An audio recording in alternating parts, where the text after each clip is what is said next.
in 3, 2, 1. We're live. All right. Gentlemen, Mr. West, can you hear me, sir? Yes, Your Honor. All right. Mr. Longenecker, can you hear me, sir? Yes, Your Honor. All right. We are on the record in the case of Thomas West versus the Tennessee Commissioner of Revenue, docket number 23 CV-35, filed in the Chancery Court of Sumner County, Tennessee. What's before the panel today is the motion to dismiss for lack of subject matter jurisdiction filed on behalf of the Department of Revenue. Mr. Longenecker, I'll let you make your argument first, and then we may or may not have questions for you. Then after you're finished, we'll turn to you, Mr. West. Any questions before we proceed? None, Your Honor. Okay, Mr. Longenecker, I'll turn it over to you then. Thank you, Your Honor. May it please the court. My name is Joseph Longenecker, and I'm representing the Commissioner of Revenue in this matter. It is well established that the state can only be sued in the manner and upon the conditions consented to by the state. This suit was filed in a manner and in a form unconsented to by the state, and therefore must be dismissed. The only manner in which the state has been consented to be sued for tax claims against the Commissioner of Revenue is via the Taxpayer Remedies Act, found at 10 Code Annotated, Chapter 67, 67-1, 1801 et sec, rather. That's probably the easier way to do that. These procedures provide the exclusive jurisdiction for virtually all claims against the against the Department of Revenue, with two exceptions that are not at issue here. That's 67-1, 1804. Plaintiff's suit seeks money damage. Part of plaintiff's suit seeks a refund of his tax claims of taxes he's allegedly due to an alleged constitutional conformity with the privilege tax on lawyers, which is a tax administered by the Commissioner of Revenue. Therefore, his complaint must be brought in the manner specifically provided by the General Assembly.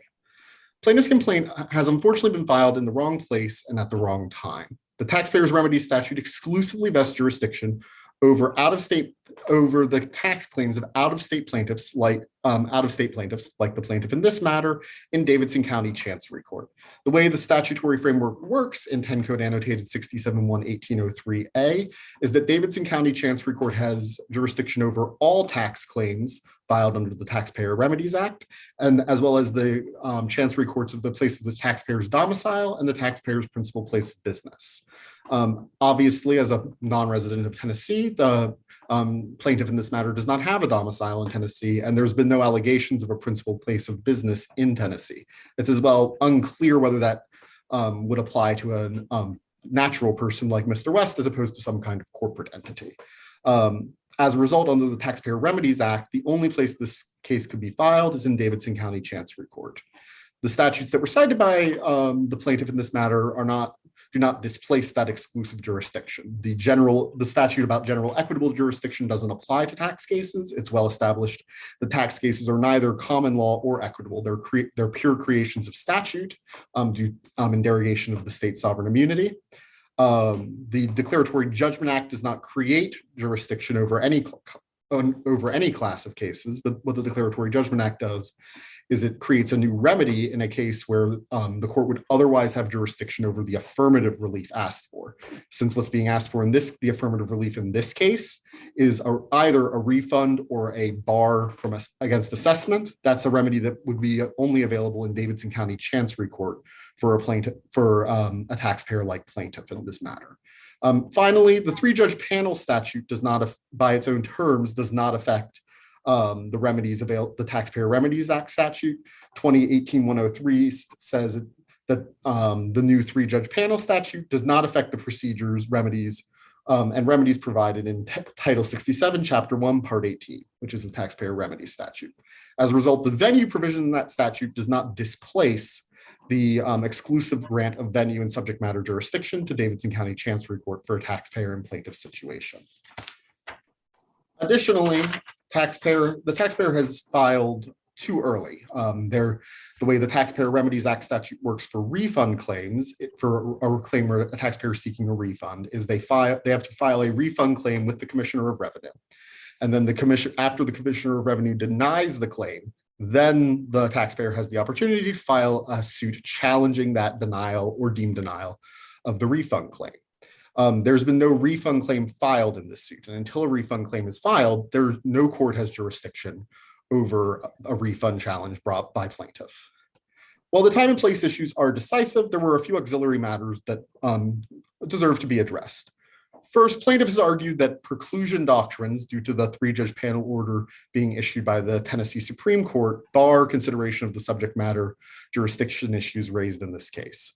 As an initial, whether it's somewhat unclear whether res judicata or law of the case is the proper doctrine here, but neither would apply. Res judicata requires a final judgment on the merits to bar further litigation of an issue. And well, I hope that I would not be litigating a motion to dismiss on a matter which has a final judgment on the merits. The law of the case doctrine only applies to non-provisional orders which have directly or indirectly explicitly rejected an argument. And there's been no discussion of subject matter jurisdiction that before the Tennessee Supreme Court in this matter. And the 3-judge panel order by its own terms appears provisional. It's not been based on a consideration of any arguments appropriately, since what is required is an evaluation of the face of the plaintiff's complaint, whether he has complied with the requirements of the statute. The commissioner doesn't challenge that facially the plaintiff's complaint complied with the statute. The issue is with other jurisdictional issues caused by other statutes. Additionally, I would like to make a correction on the standing issue. Commissioner moved to dismiss on the basis of due to lack of standing because petitioner has apparently moved into inactive status and therefore does not owe going forward the professional privilege tax until he reactivates. With regards to that does seem to create a standing issue with regards to the taxing power of the state and the equal protection and classification clauses under the federal and state constitutions. However, in his response, plaintiff did raise a valid point regarding the Commerce Clause, since if his allegations were taking his allegations as true, he would have been unconstitutionally excluded from participation in the market of Tennessee, which is the very harm addressed by the Commerce Clause. So while we, of course, hotly contest plaintiff's allegations there, at this phase, I do think he would have standing on that issue. So I apologize for the misunderstanding on my part. And then finally, plaintiff has requested transfer rather than a dismissal of this case. At this point, commissioner's refund claim argument precludes relief in any court. So at this exact moment, a transfer would be futile because Davidson County Chancery would also lack jurisdiction. Of course, this does not preclude Mr. West from filing a refund claim challenge. Upon filing a refund claim, he is, as far as I can tell, at least some of the tax years would be timely, and assuming there's no other bar, he could file this case in Davidson County Chancery. But due to the requirements that the state only be sued in a manner that it is consented to, it cannot be sued in this form at this time. So the state respectfully requests that the complaint be dismissed without prejudice. Thank you, Your Honors. And if there's no further questions, I'm done. Mr. Longenecker, let me ask you a question. The original complaint didn't request a refund. That was a prayer for relief, a claim that was added in the amended complaint. If the original complaint hadn't been amended and the only request was to determine the constitutionality of the statute, would that change the state's position? And if not, if it does change the state's position, then does the lack of that claim somehow render the complaint still subject to a motion to dismiss? It would not affect, it would affect the analysis, but not the ultimate conclusions, Your Honor. Because the way that a declaratory judgment is the way the Declaratory Judgment Act functions is that a court has the power to issue a declaratory judgment on a matter already within its jurisdiction. So it has to have the power to grant affirmative relief. So looking at the original complaint without the additional refund claim element, either the plaintiff's the affirmative relief that would be relevant to that declaratory judgment would either be a refund request or a assessment challenge. And therefore the declaratory judgment would be the court that would have jurisdiction to issue a declaratory judgment on that issue, on the facial challenge, would be the court that would have jurisdiction to issue a refund request or an assessment, or to approve an assessment challenge. In this matter, that would only be Davidson County Chancery Court for the reasons described. Now, whether that might affect the analysis on whether plaintiff specifically needed to file a refund claim or not. I'm less certain on that, but it would still require the dismissal would definitely be required on our first issue still. Okay. Judge Boniface, Judge Bradberry, do either of you have questions for Mr. Longenecker? No, I do not. You're muted, Judge Bradberry. When I unmute, I still do not have any questions for Mr. Longnecker. All right. Thank you, sir. Thank you, Your Honors. All right, Mr. West, let me hear from you. Very well, Your Honors. Basically, key question here is what exactly is the gravamen or the crux of a lawsuit? It is a complaint. And in this case, the amended complaint replaced the original complaint in toto under Civil Rule 15.01. And in my original complaint, my amended complaint, there's basically a paragraph about three-judge panel jurisdiction, and then the underlying facts supporting my complaint. But otherwise, there are several counts. Count 1 is a violation of Article 2, Section 28 of the Tennessee Constitution. Count 2, violation of Article 11, Section 8 of the Tennessee Constitution regarding class legislation. Count 3 is violation of the Amendment 14, Section 1, the Equal Protection Clause of the Federal Constitution. Count 4 is a violation of the Dormant Interstate Commerce Clause of the U.S. Constitution. Count 5 seeks preliminary and permanent injunctive relief. And then after that, wherefore, the standard provisions seek that the defendant be served and required to respond, that the professional privilege tax be declared facially unconstitutional, or at least as applied to the remaining professions subject to it, including attorneys. That the court issue an order enjoining the defendant from enforcing it any further. And I admit I added the preferably 4 to request a refund of the payments made during his entry into the practice of law, etc. And then 5, reasonable cost. Finally, that the plaintiff be awarded such other further relief to which may be entitled. That does not make the thrust of this suit a tax refund suit. It makes it a suit. It still makes it a suit for declaratory injunctive relief, which is allowed under the case of Ex parte Young, notwithstanding the state's sovereign immunity. Now, in regard to Tennessee Code Section 67, 1801A, it says, in all cases in which an officer charged by law with the authority to assess taxes, etc., shall finally assess a tax alleged or claimed to be due if the taxpayer against whom the final assessment is made believes the final assessment to be unjust, illegal, or incorrect, the taxpayer's remedy should be as follows. Well, I don't allege that the state has assessed a tax against me. Indeed, as the general correctly pointed out, I have taken inactive status of my law license. So at this point, the professional privilege tax does not apply to me.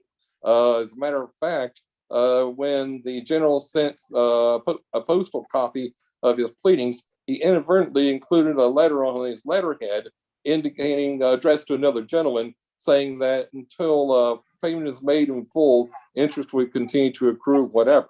And the general was most profuse in his apologies and quite courteous in saying that there was no reason for alarm on my part. He did not allege that I owed any money to the state or otherwise. So I don't claim that the state actually owes me money going forward. I just made that prayer for relief. The court is under no obligation under its plenary power to actually grant that particular relief. But that doesn't make my case a tax refund suit. Now, with regard to the issue of standing, then Article 3 standing, seminal case there would be Lujan versus Defenders of Wildlife, 504 U.S. 555. I said, well, plaintiff has to have suffered an injury in fact, an invasion of a legally protected interest, which is concrete and particularized and personal to myself, and it has to be actual. There must be a causal connection between the injury and the conduct complained of in the complaint, and it has to be fairly traceable to the challenged action of the defendant. And finally, the relief I seek in this court must be such that it would redress my injury. Well, as the general correctly noted, I took inactive status on my law license. My only two lawful options are pay the professional privilege tax of $400 or take an active status, not being able to practice law in Tennessee representing others. Well, if I do neither, the Department of Revenue would report me as delinquent as of June 1st, and the Tennessee Supreme Court would suspend my law license, and I expect I would face reciprocal discipline in the other jurisdictions in which I am licensed. So that was my injury. I, when left to my own devices, I would have kept active status on my license. As it is, I was forced to, I can't afford the professional privilege tax at this time, so I took an active status. That's my injury. It is fairly traceable to the presence of and enforcement of the professional privilege tax, and this court, notwithstanding the general's arguments, has the power to grant the relief I seek, namely to declare the professional privilege tax unconstitutional and enjoin further enforcement of it. With respect to your request for the retrospective relief, which would be the refund of all of your professional privilege taxes paid since 2009, can you discuss for me the interplay between a potential declaration that the statute was unconstitutional and the statute of limitations contained under Title 67? Well, basically, I concede that I'm probably not entitled to any kind of refund, notwithstanding that prayer for relief, based on the statute of limitations that applies, and based on the fact that insofar as a refund only, the state sovereign immunity probably is not waived, as the general argued in that matter. But with regard to declaratory and injunctive relief going forward, that is not in any way abrogated or affected by the fact that the state has no obligation to give me a refund. All right. Judge Bradberry, Judge Boniface, any questions for Mr. West? No, I'm good, sir. Judge Bradberry?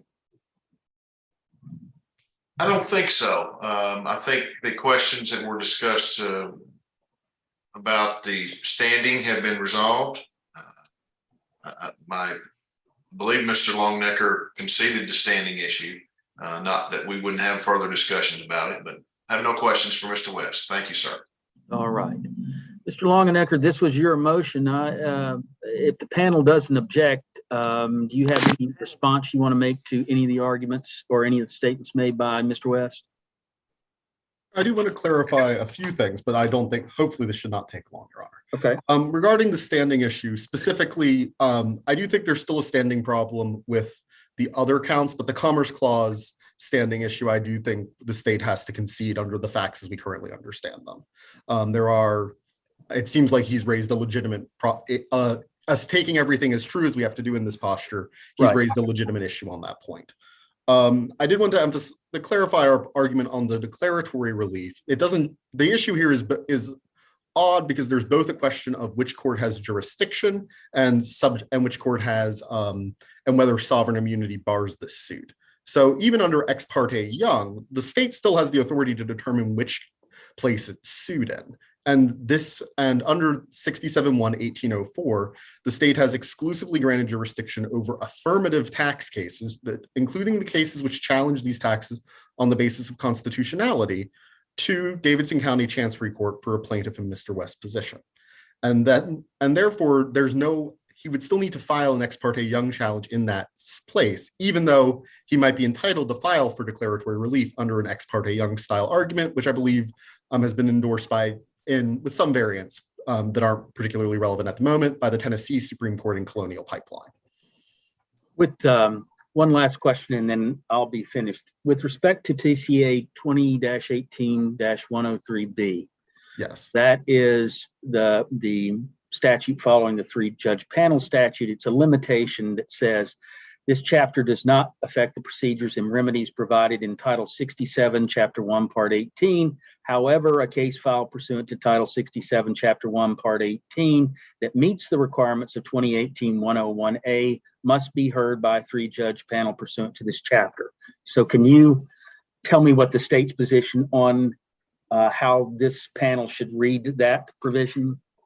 Yes, Your Honor. Our position is that what the statute says is there's a number of other procedures within the 3-judge panel statute, including the venue provision that's at issue here. The state's argument is those provisions don't apply in tax cases, presumably because there's a longstanding, there's been a lot of litigation about taxes in Tennessee. There's longstanding precedent about how those provisions are interpreted. Presumably the legislature didn't want to disrupt that.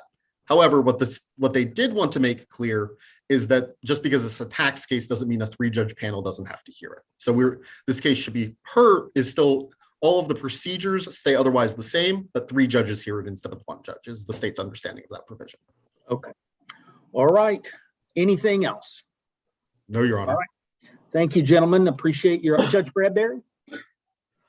Yes. So, Mr. Longnecker, you're saying a 3-judge panel should hear it out of Davidson County Chancery? Yes, correct, Your Honor. Assuming that our refund claim argument applies after a refund claim is filed, but yes. All right. Thank you, sir. Thank you, Your Honor. All right. If there's nothing else, we appreciate your arguments, gentlemen. That will conclude the hearing, and we will go off the record at this time.